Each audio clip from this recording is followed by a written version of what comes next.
Segundo vídeo, que sería el tercer capítulo de la transformada, el repaso a la transformada de Fourier en tiempo continuo. Y lo que vamos a hacer es poner en práctica con varios ejemplos, pues parte de lo que hemos ido viendo en los apartados anteriores.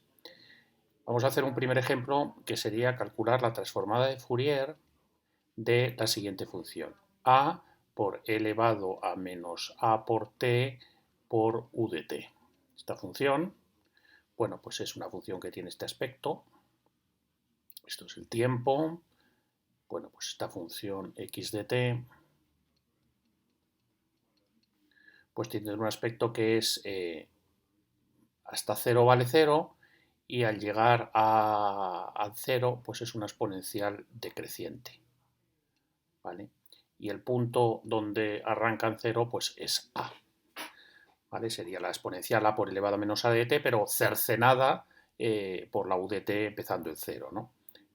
La señal x de t, repito, es a por elevado a menos a por t por u de t.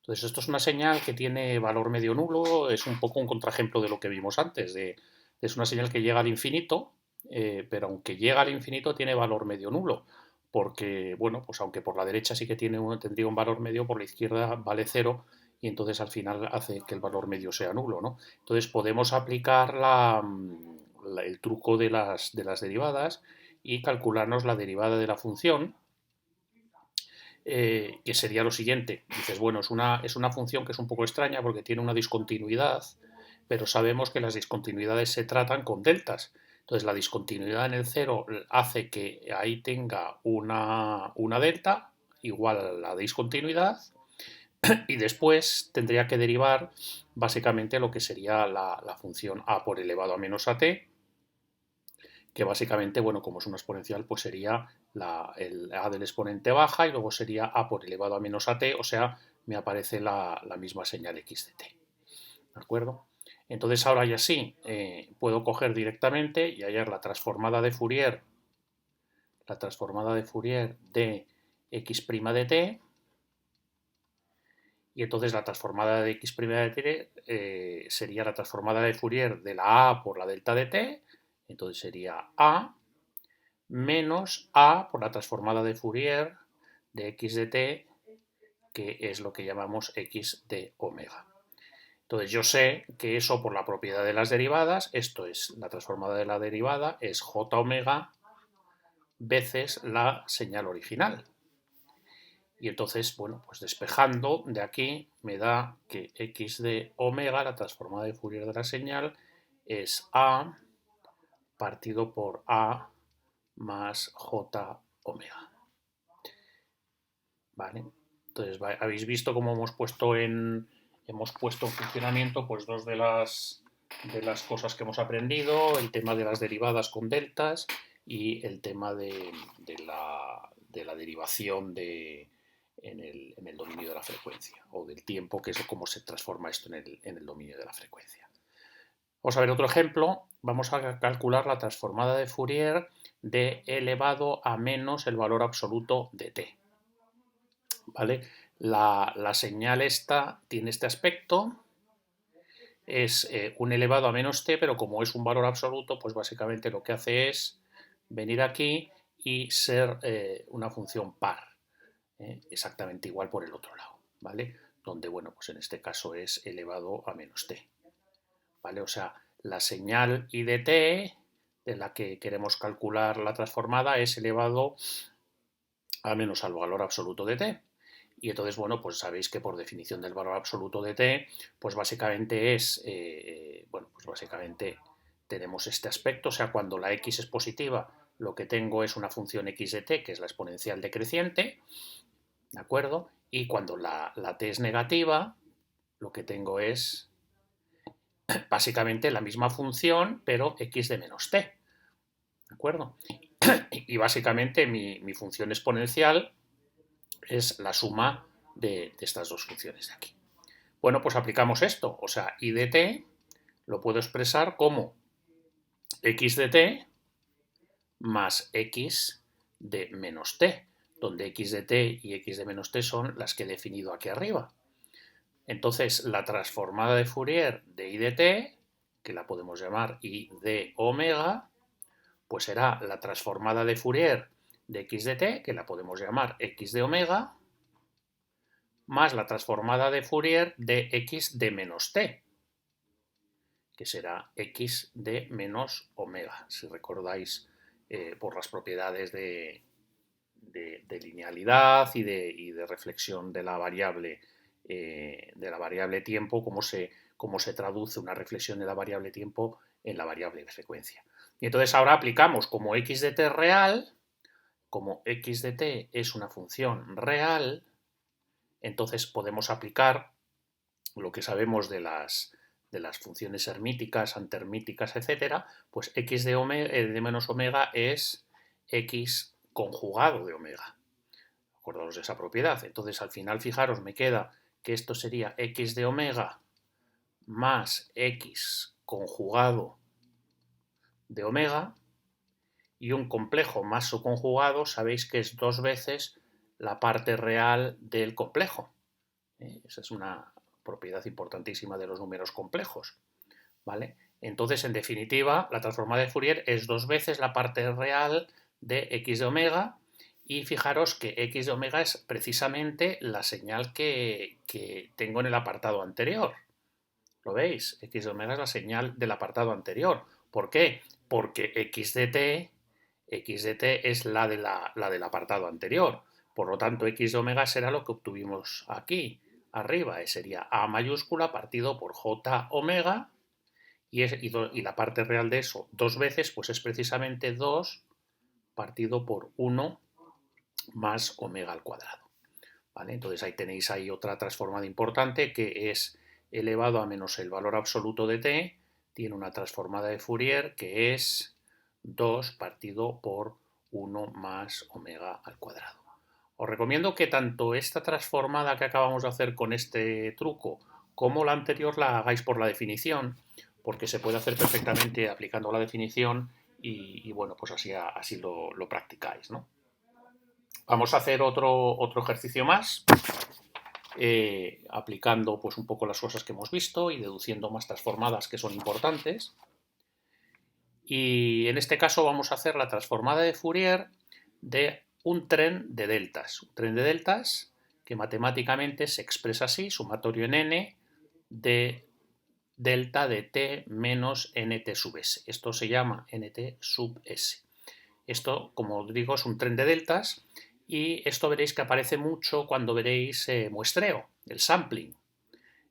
Aparece mucho, ¿por qué? Porque esta es la típica señal que se utiliza para muestrear una señal continua y convertirla en una señal discreta. Entonces tiene este aspecto. Básicamente lo que tengo es siempre en torno a un valor máximo, a un valor de más 1, pues tengo un tren de deltas. Entonces tengo para n igual a 0, tengo esta delta, y luego separadas precisamente un intervalo t sub s, a la izquierda y a la derecha, pues tengo infinitas deltas. ¿Vale? Aquí para la derecha en 2t sub s, pues tendré otra delta, y así sucesivamente hacia la izquierda y hacia menos infinito. ¿Vale? Esto es un tren de deltas, que como veis, bueno, pues simplemente son deltas que están desplazadas un valor t sub s, que luego veréis que es el intervalo de muestreo, el periodo de muestreo que se llama, y nos preguntamos cuál es la transformada de Fourier de un tren de deltas. Entonces, la forma de proceder aquí, en este caso, es en primer lugar calcular el desarrollo en serie de Fourier de ese tren de deltas. O sea, yo tengo ese tren de deltas, que hemos dicho que es esto, ¿vale? Desde n igual, si queréis, a menos infinito hasta más infinito. Entonces, esto vamos a calcular el desarrollo en serie de Fourier. Y eso es el sumatorio en n, sabemos que serán unos determinados coeficientes, que los llamamos c sub n, por elevado a j n omega s t, donde omega s pues es 2pi partido por el periodo de la señal, y el periodo aquí pues es el t sub s que nos han dicho. Vamos a calcular los coeficientes del desarrollo en serie de Fourier, los c sub n. Bueno, pues aplicamos la fórmula de los coeficientes y es 1 partido por el periodo, que en este caso es t sub s, integral a un periodo, que en este caso lo elegimos simétrico en torno al 0, de anchura t sub s, de la señal original x de t por elevado a menos j n omega s t diferencial de t. Esa es la fórmula de obtención de los coeficientes en tiempo continuo. Entonces eso es 1 partido por t sub s, integral entre menos t sub s medios y más t sub s medios de la x de t. ¿Y la x de t qué es? Bueno, pues es una delta de t, ¿de acuerdo? En un periodo, aquí lo que tengo es precisamente esta delta de aquí. Luego es delta de t por elevado a menos j n omega s t diferencial de t. ¿Y qué nos encontramos aquí? Pues lo que ya nos hemos encontrado otras veces. Tenemos una función multiplicada por una delta. Y sabemos que una función multiplicada por una delta, el resultado es simplemente otra delta, pero en este caso de peso, el valor que tiene la función allí donde está desplazada la delta. O sea, esto de aquí, este producto, es exactamente elevado a menos j n omega s por 0 por delta de t. ¿Por qué? Porque 0, esto es delta de t menos t sub 0, con lo cual esto sería un 1. O sea, en definitiva, aquí nos queda 1 partido por t sub s integral entre menos t sub s medios hasta t sub s medios de la delta de t diferencial de t, y por definición de la delta, eso es 1. Esto de aquí es 1. Y por lo tanto aquí nos queda 1 partido por t sub s. Luego fijaros, los coeficientes t sub n son todos iguales y de valor 1 partido por t sub s.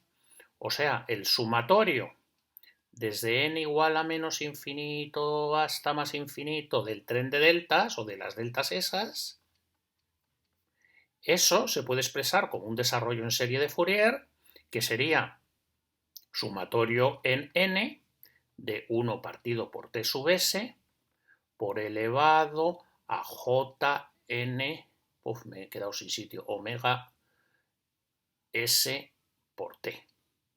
¿Vale? Perdonadme, ahora lo pongo más claro aquí. ¿Vale? O sea, la señal que yo tengo que transformar es ese tren de deltas. Lo pongo aquí otra vez, perdonadme. O sea, es 1 partido por t sub s sumatorio en n de elevado a j n omega sub 0 por t. Perdón, omega sub 0, omega sub s por t. Entonces, ahora que ya tengo el desarrollo en serie de Fourier, ahora doy el segundo paso. ¿Cuál es el segundo paso? Y ahora me calculo la transformada de Fourier, pero me la calculo sobre la señal expresada como el desarrollo en serie de Fourier. ¿Por qué? Porque fijaros lo que tengo yo aquí. Tengo 1 partido por t sub s y tengo un tren de exponenciales multiplicando a una constante. Entonces, eso básicamente sabemos que es directamente 2pi, bueno, el t sub s que sale fuera, entonces es 2pi, y cada una de esas van a ser deltas en omega, pero desplazadas lo que dice la exponencial, n omega s, sumatorio en n. ¿De acuerdo? Luego ya hemos terminado, o sea, un tren de deltas en el tiempo tiene una transformada de Fourier que es otro tren de deltas, bueno, con un coeficiente aquí, cambio de escala, que es 2pi partido por t sub s, donde t sub s es el periodo, pero es exactamente otro tren de deltas en la frecuencia, ¿vale? Donde, en este caso, la separación es omega sub s, que hemos dicho que es 2pi partido por t sub s. O sea, los trenes de deltas se mantienen, pero lo que cambian es su amplitud. Si en el tiempo era 1, en la frecuencia es 2pi partido por t sub s, y la separación, si aquí era de t sub s segundos entre cada delta, aquí la separación es de 2pi partido por t sub s radianes. ¿vale? Y esta es otra transformada que conviene que la anotéis en vuestro formulario. Y nada, acabamos con un ejemplito muy sencillo, pero que para que veáis la potencia de bueno, pues todas las propiedades que tiene la transformada de Fourier para evitar tener que calcularla aplicando la integral. Y vamos a poner, por ejemplo, esta x de t, que sería un castillito. ¿Vale? Ponemos aquí esto y encima de la pi pues ponemos un triángulo, una casita, una especie de casita. Esto sería 2, esto sería 3, esto sería 4. La casita sube hasta aquí 2 y el tejado de la casita sube hasta 3. Entonces nos piden que calculemos la transformada de Fourier de esto. Entonces fijaros, muy sencillo, porque yo puedo expresar x de t como una conjunción o una combinación lineal de funciones pi y funciones deltas.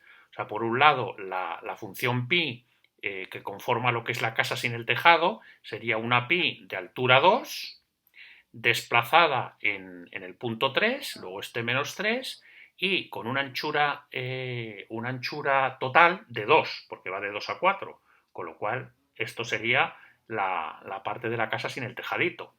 Pero a eso hay que sumarle un triangulito de altura unidad, que está también desplazado en 3 hacia la derecha y que tiene de media longitud 1. O sea, la señal x de t la puedo expresar de esta forma. Y ahora puedo directamente aplicar de vuestra hoja de transformadas directamente x de omega. X de omega sería 2 veces, y ahora la transformada de eso, pues sabemos que es 2 por la sinc de 2 por omega partido por 2pi, pero como está desplazada en 3, lo que hago es multiplico por elevado a menos j omega 3. Y así tendría lo que sería esta parte de aquí. Más la parte del triángulo, que sabemos que la transformada es la sinc al cuadrado de omega partido por 2pi, compararlo con las tablas, pero como también está desplazado a 3, pues lo tengo que multiplicar por e elevado a menos j omega 3. ¿Lo veis? Lo saco inmediatamente todo con las tablas y sin necesidad de hacerme absolutamente ninguna integral. Bueno, pues bien, con esto doy por finalizado el pequeño repaso de transformada de Fourier. Espero que os quede todo claro. Si tenéis alguna duda, no dudéis en consultármelo. Y si queréis algún otro repaso de algún otro asunto, aunque sea del primer parcial, pues tampoco dudéis en pedírmelo. Un saludo a todos.